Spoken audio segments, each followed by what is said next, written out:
It was not a minor altercation. It was not a consensual schoolyard fight. It was a brutal assault that took place as a boy was trying to come home from school.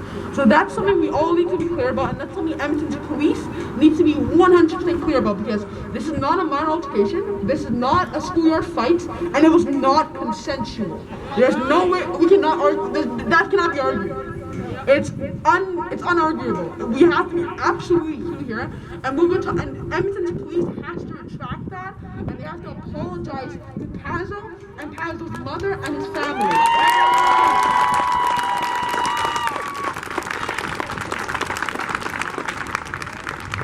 Furthermore, the problem that we have here is that Edmonton's police, they're continually on the wrong side of issues.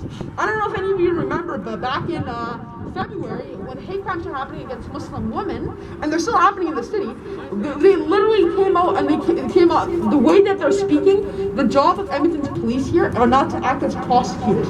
Their job is to be the handlers of the law. And they need to be absolutely clear about that here.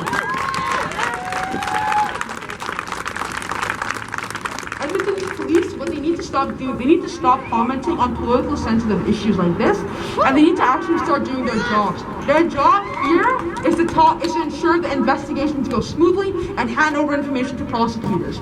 That is their legal responsibility, and that's where it ends. Their job is not to be commenting on this matter, and their job is not to be even commenting on defunding the police. That's not in their job responsibility. So we have to be absolutely clear about that. And the problem that we have here too is that Edmonton's police, they keep telling us, trust us, trust us, trust us. But how many times have they broken that trust? Exactly. They have burnt the goodwill of the community, and the community is frustrated right now. We're all frustrated, we're all mad, we're all upset. Because of their actions, their statements, they keep saying they're committed to action, they're committed to ensuring that they are anti-racist and that ensuring that they actually make change here. But the problem is that when you make statements like the ones they did yesterday, it completely untwines the work that they're doing. It completely ruins it. And we can't trust them. The EPS has burned the trust of the community, and now the problem that we have here is that they need to work to rebuild it, and they're not willing to do that, and that's deeply problematic.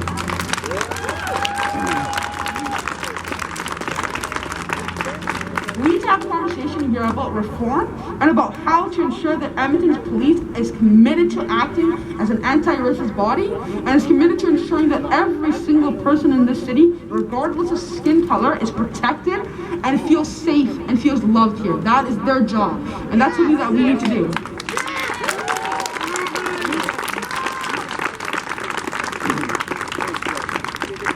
We also, I'm very happy to be here supporting Pazo, because the brutal assault that took place on Edmonton Public Schools grounds is deeply problematic.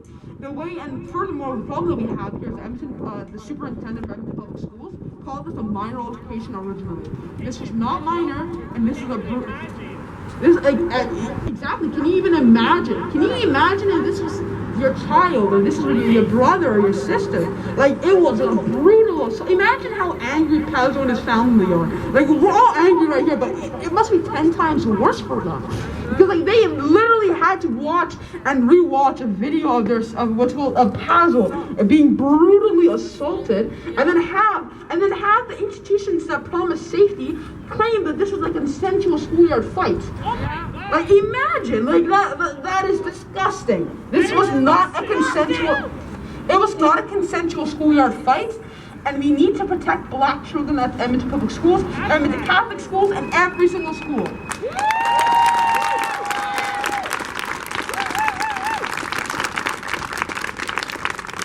No child should feel not safe at school. That a school is a place for them to learn, to feel safe, and to feel loved.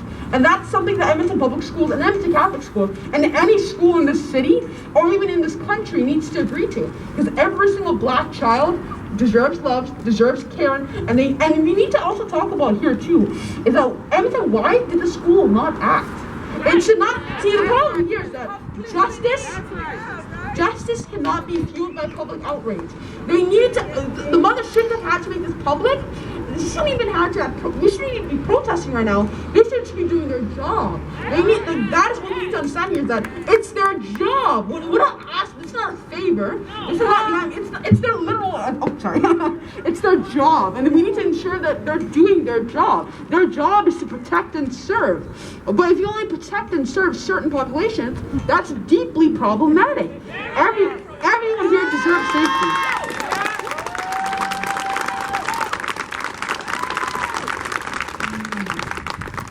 We shouldn't have to be protesting. We shouldn't have to be. The mother shouldn't have had to protest. The mother shouldn't even have to stay at the police station for 3 hours asking them for the act.